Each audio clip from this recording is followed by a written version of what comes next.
दोस्तों, कैसे आप सब? तो वेलकम टू द वीडियो। आज हम बात करेंगे Arsenal versus Olympiacos, champions league game, जहाँ पे आर्सेनल ने काफ़ी अच्छी कंफर्टेबल विक्ट्री बोल सकते हैं, हार्ड फॉट विक्ट्री भी बोल सकते हैं। इट्स अप टू द जिन्होंने मैच को किस तरह से एनालाइज किया है। मेरे हिसाब से it was a hard fought victory.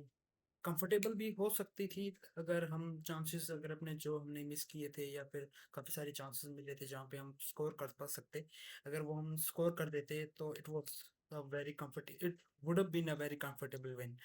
क्योंकि फर्स्ट हाफ में काफ़ी अच्छा डोमिनेट किया है आर्सेनल ने, काफ़ी डोमिनेट किया from the start to first half तक। एंड मेरे को काफ़ी अच्छी चीज़ें देखने को मिली। एक चीज़ मेरे को देखने को मिली कि जहाँ पे Odegaard is back, man of the match रहा है Odegaard, and he is back to best form, जो कि हम काफी टाइम से चाहते थे। The linkup with between Odegaard and Gyokeres is was very amazing in this game। हम ये देख सकते हैं कि हमें आगे क्या कुछ देखने को मिलेगा बिटवीन ओडेगार्ड एंड ग्योकेरेस, क्योंकि इस गेम में काफी सारी लाइन ब्रेकिंग पास की ओडेगार्ड ने, and Gyokeres was the end of the hit. जो पहला चांस मिला जहाँ पे ग्योकेरेस का काफी अच्छा पावरफुल रन था, and he struggled of his defender, and he shot, उसने शूट लिया जो कि पोस्ट के टकराई, और रिबाउंड में मार्टिनेली ने गोल स्कोर कर दिया। It was very good to see कि मार्टिनेली ने काफी वेट किया देखने के लिए कि बॉल अगर नेट में जा रही है तो I don't want to steal that goal, but it wasn't going to in the net. Rebound से मार्टिनेली ने गोल स्कोर किया, which was the first goal of Arsenal. उसके अलावा देखा जाए तो एंड काफी सारे लाइन ब्रेकिंग पासेस थे, काफी अच्छे, जहाँ पे गिलक्रिस्ट ने अच्छे रन्स बनाए, but he missed the chances at times. He is a striker, और स्ट्राइकर के दिमाग में यही रहता है कि जैसे ही मेरे को कोई चांस मिलेगी, मेरे को बॉल मिलेगी, तो I am gonna score this goal. तो मेरे को लगता है ग्योकेरेस के पास चांसेस थे जिस टाइम, दो काफी गोल स्कोरिंग चांसेस जो ग्योकेरेस ने मिस किए, वो शायद कट कट पास करके मार्टिनेली को भी बॉल दे सकता था, जहाँ पे मार्टिनेली सिंपल टैप इन कर सकता था, ही मार्टिनेली गोल स्कोर कर सकता था। But he is a striker, and strikers instinct यही रहता है कि मुझे गोल स्कोर करना है। And on the other hand Martinelli को काफी सारे चांसेस थे जहाँ पे वो one on one goal score कर सकता है, नॉट गोल स्कोर कर सकता है, वन ऑन वन चांस बना सकता था ग्योकेरेस के लिए, but he waited and waited, जो कि मेरे को थोड़ा सा अनइवन लगा मार्टिनेली के पर्सपेक्टिव से, क्योंकि मार्टिनेली ऐसा कभी करता नहीं है, but may be instruction was given by Arteta जो भी है, but it was a good win. और उसके अलावा देखा जाए तो मेरे को काफी अच्छा देख के लगा कि बेन वाइट एंड लुइस केली को गेम टाइम मिला, क्योंकि पिछले कुछ टाइम से बेन वाइट भी थोड़ा सा इंजर्ड थे, और कैलेफियोरी काफी अच्छा खेल रहा है, टिम्बर भी काफी अच्छा खेल रहा है, और सो बेन वाइट को एंड लुइस केली को चांसेस मिले, और दोनों ने काफी अच्छा किया। बेन वाइट का थोड़ा कभी कभी कहीं पे थोड़ा थोड़ा मेरे को शेकी लग रहा था परफॉर्मेंस, बट लुइस केली ने काफी अच्छा परफॉर्मेंस दिया, and he worked very well with the crosses. जब फर्स्ट क्रॉस, जो पहला चांस बना था गोल स्कोर करने का, which was from Luis Carrie's cross, जो कि मार्टिनेली का हेड, थोड़ा सा उसने मिस जज किया बॉल को, हेडर की बजाय शोल्डर लग गया, जिससे वो उसने मिस कर दिया। मुझे लगता है वो अगर एट द एंड ऑफ वहां पे ग्योकेरेस होता तो it would have been a goal, but still it was a good performance. And David Raya is an absolute goalkeeper भाई, is the best goalkeeper right now in the world, along with Alisson, इस top three में बोल सकते हैं या top five में बोल सकते हैं। इट्स अ कंट्रोवर्शियल डिसीजन लेने के लिए। सो एंड जो सेव किया था ना उसने पोडेंस की वॉली पे, जो पोडेंस ने के पास वॉली आई, बेन वाइट थोड़ा, that's what I am saying कि जहाँ पे बेन वाइट थोड़ा सा मेरे को शेकी लगा, बेन वाइट उसने अपना मार्कर लूज किया, जहाँ पे पोडेंस को वॉली आई।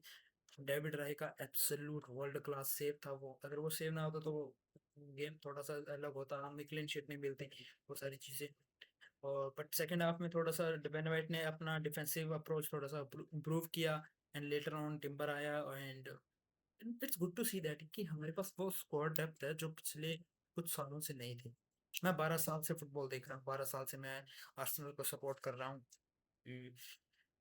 एंड मेरे को काफी अच्छा देख के लगा कि उसने, हमारे पास कौन सी जगह पे डेप्थ है, हमारे पास राइट बैक पे डेप्थ है, सेंटर बैक, वो दोनों पर दोनों सेंटर बैक्स का बैकअप है हमारे पास लेफ्ट बैक का बैकअप है, हमारे पास सेंट्रल डिफेंडर का बैकअप है, हमारे पास एक क्रिएटिव प्लेयर भी है, हमारे पास एक नहीं, दो नहीं, तीन क्रिएटिव प्लेयर्स ऐसे, ओडेगार्ड, नवानेरी एंड डाउमन डाउमन डाउमन को ऐसा क्रिएटिव प्लेयर है, क्योंकि हमने उसको कुछ इतना कुछ देखा नहीं, बट जितना देखा है मुझे लगता है कि ही is a very creative player. उसको जब चांसेस मिलेगी he is gonna you know perform very well. तो थोड़ा सा, but he is still young, काफी सारे आगे साल पड़े हैं, ही इज ओनली 15, मैं 23 का हूँ। सो और इसके अलावा हम देखें तो मुझे काफ़ी अच्छी ये लगा, जुबिमेंडी का परफॉर्मेंस काफ़ी अच्छा लगा मेरे को, क्योंकि अगर आप देखो कंट्रोल करना टेम्पो को, गेम्स को कैसे कंट्रोल करें at in the middle of the park, मुझे वहाँ पे उसमें जुबिमेंडी का अप्रोच काफ़ी अच्छा लगा। Merino, you know at times he was good, but he is not a midfielder यार, he can work as a number 10, second as a second striker बोल सकते हैं। I don't think he is a midfielder, but still I loved his game. मुझे अच्छा लगा इसको देख के कि हमारे पास as a Declan Rice backup है जो कि ड्रिफ्ट कर सकता है एज, आई थिंक मिkel मरीनो की कोई पोजीशन है ही नहीं, क्योंकि वो काफ़ी से ड्रिफ्ट करता रहता है, कभी डिफेंडर से बोल लेता है, कभी वो स्ट्राइकिंग पोजीशन में, कभी बॉक्स पे, कहीं कभी कहीं पे, कभी कहीं पे। तो he is a roaming play maker बोल सकते हैं इसको। अगर आप फुटबॉल गेम्स खेलते हैं तो आपको पता है कि रोमिंग प्ले मेकर कैसा होता है। So I think he is that player. Box and box to box midfielder भी बोल सकते हैं, क्योंकि काफ़ी बारी बॉक्स में क्रैशिंग करता है, हमने देखा न्यूकासल के अगेंस्ट, उसने हेडर हेडर मारा and it was brought on for to score a goal, इसने उसने उसने गोल स्कोर किया। और उसके अलावा हम देखें तो डेविड राय की परफॉर्मेंस की बात की, गैब्रियल एंड सलीबा की फर्स्ट हाफ में परफॉर्मेंस मेरे को काफ़ी अच्छी नहीं लगी, क्योंकि पासेस अच्छे नहीं डाल रहे थे, डिफेंसिव अप्रोच थोड़ी सी कम दिख रही थी, कम्युनिकेशन थोड़ा सा कम बन रहा था।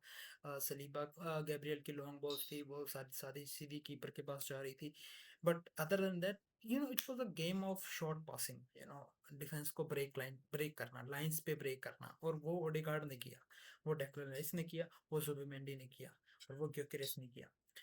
काफ़ी अच्छा देखा, मैं चाहता था यार ग्योकेरेस किसी तरह से गोल स्कोर किया, जैसे उसको फर्स्ट पहला चांस मिला था ना, जहाँ पे पावरफुल रन करके, जहाँ पे मार्टिनेली ने रिबाउंड गोल स्कोर किया, मुझे लग रहा था कि आज इस मैच में ग्योकेरेस 100% स्कोर करेगा, और उसको चांसेस भी मिले थे। फर्स्ट हाफ में जितने चांसेस मिले थे उतने सेकंड हाफ में नहीं मिले थे, क्योंकि सेकंड हाफ में थोड़ा सा परफॉर्मेंस ऐसा रहा कि ओलंपियाकोस ट्राई कर रही थी इक्वलाइज करने के लिए गेम को, वो दे वर ट्राइंग वेरी हार्ड, इसीलिए मैं बोल रहा हूँ हार्ड फॉर विक्ट्री, क्योंकि सेकंड हाफ में ओलंपियाकोस ने अपना जो जितना भी हो सकता है ना, जितनी परफॉर्मेंस उनके पास थी वो उन्होंने डाली। डेविड राया इन गोल, जिसकी वजह से हम बच गए, या फिर हम बोल सकते हैं हमने क्लीन शीट हासिल कर ली।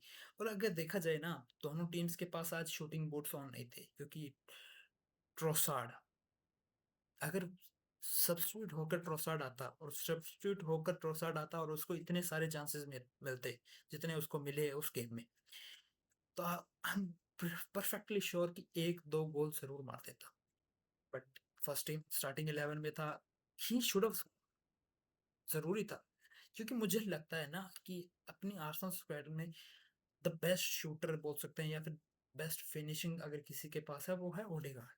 हाँ, ग्योकेरेस की बात कर सकते हैं, बट हमने अभी तक वो चीज़ें देखी नहीं है ग्योकेरेस की आर्सेनल में। बट ट्रोसार्ड को मैं देखते आ रहा हूँ, हम देखते आ रहे हैं 2-3 साल से, मुझे लगता है कि he has the best finishing in the Arsenal squad, और मुझे उसे स्कोर करना चाहिए था इस गेम में भी। जैसे मैंने बोला, काफ़ी सारे चांसेस मिले थे, 4-5 बिग चांसेस थे, जिसमें से हमने 3-4 बिग चांसेस मिस कर दिए। और उसके अलावा देखा जाए तो अगेन डेप्थ, ट्रोसार्ड मार्टिनेली को सब्स्टिट्यूट करके हम एजे और साका को ला रहे हैं to finish off the game, जो कि हमने कुछ सालों से नहीं देखा है। जब साका इंजर्ड हो जाता था हमें लगता था यार अब कौन आएगा, अब कौन खेलेगा, साका को कोई बैकअप नहीं है। And it's an amazing thing, it's an amazing thing कि आप देखो, नोनी मेडुएके जो कि रियलिस्टिकली साका का बैकअप है, वो अभी बाहर है, इंजर्ड है। गैब्रियल हेजूस जो कि एज अ थर्ड स्ट्राइकर, वो भी इंजर्ड है। पियरो हेनकापी है थर्ड लेफ्ट बैक, या फिर लेफ्ट सेंटर बैक बोल सकते हैं, वो भी आउट इंजर्ड है। काई हावर्ट्स, वो भी आउट इंजर्ड है। तो डेप्थ तो बहुत है, और इस डेप्थ की वजह से ही मैं बोल रहा हूँ कि दिस सीजन मुझे ट्रॉफी चाहिए, किसी भी तरीके से कोई भी ट्रॉफी मिल जाए, प्रीमियर लीग या Champions League. FA Cup, Carabao Cup, अगर वो मिल जाए तो काफी अच्छी बात है, they also count as a trophy. But Premier League and Champions League में हमें फेवरेट्स बोल दिया गया है। सब कुछ आ गया है कि Arsenal Champions League favourites, Premier League के फेवरेट्स भी आर्सेनल है। अगर फिर भी हम इस सीजन कोई ट्रॉफी ना जीते with that squad depth, it's gonna be problem. But मैं अभी उसके बारे में नहीं सोच रहा हूँ, मैं सिर्फ इस गेम के बारे में सोच रहा हूँ, इस गेम में क्या कुछ हुआ, कैसे हमने परफॉर्मेंस दी, और किस तरह से हम बोल रहे हैं कि आर्सेनल आर टू स्ट्रॉन्ग। क्योंकि हम जिस तरह से की डेप्थ है आर्सेनल के पास, वो मुझे नहीं लगता किसी यूरोप टीम के पास होगी इस टाइम। हाँ, लिवरपूल का बोल सकते हैं, रियल मैड्रिड का बोल सकते हैं, बट पीएसजी का भी बोल सकते हैं, जैसे पीएसजी ने बार्सिलोना का हराया। उनकी भी स्क्वाड डेप्थ थी, गोंसालो रामोस आ रहे थे and he scored the winning goal. But as an on the paper की बात करें या फिर एज अ परफॉर्मेंस की बात करें, जिस हिसाब से आर्सेनल को फेवरेट्स बना दिया गया चैंपियंस लीग का, तो मुझे लगता है कि he they are the favourites, Arsenal are the favourites. क्योंकि जो स्कोर आप लेके बैठे हो और आपने इतने सारे पैसे खर्च किए हैं, जो स्कोर आपके पास है, हर एक पोजीशन पे आपका बैकअप है।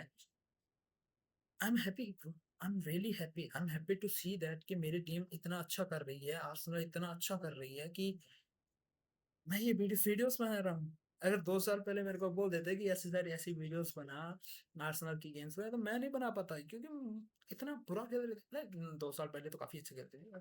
वो are talking about the lockdown videos, lockdown Arsenal, जिसको देखने का मन नहीं करता था, बट फिर भी फैंस हो तो देखना पड़ता है। और उसके अलावा हम बात करें, काफी सारे मैंने पॉइंटर्स बना रखे हैं, सो पॉइंटर्स। हाँ, तो उसके बाद उसके अलावा बात करें, 2 गोल्स आए, दूसरा गोल साका ने किया। Again Odegaard was the at the end of it, उसने काफी अच्छा पास दिया, beautiful pass to Saka, and Saka की काफी अच्छी फिनिश।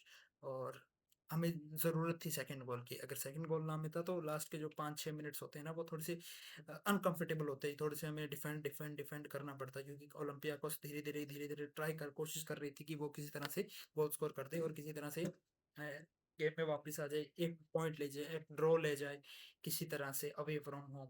बट एक काफी अच्छा लगा देख के कि Saka has had his shooting boots on, और ऐसे काफी अच्छा देख लगा मेरे को एज अ सब्स्टिट्यूट। काफी नेचुरल 10 पोजीशन में उसको बोल सकते हैं, उसकी नेचुरल पोजीशन 10 है। क्रिस्टल पैलेस में भी एज अ 10 खेलता था, but he can play across anywhere in the attack, left wing खिला लो, अटैकिंग मिडफील्डर खिला लो, या फिर आप एज अ 10 खिला लो, या फिर आप सेकंड स्ट्राइकर खिला लो, या फिर एज अ राइट विंगर खिला लो। So I M happy to see that कि काफी अच्छा वर्क किया। हमने देखा था कि उन्होंने पोजीशन एक्सचेंज कर ली साका एंड एजे ने, क्योंकि साका का सेकंड जो गोल आया था वो एज अ लेफ्ट विंगर आया था। एंड ओडेगार्ड अगेन, मैं बार बार ये बोल रहा हूँ, ओडेगार्ड इज बैक। जिस हिसाब से इस मैच में ओडेगार्ड ने खेला है, अगर ये पूरा सीजन ऐसे खेले, I am 100% sure Gyokeres will score 20+ goals. Odegaard को काफी सारे असिस्ट मिलेंगे, and he will be a key player in our success to this season. So we need to keep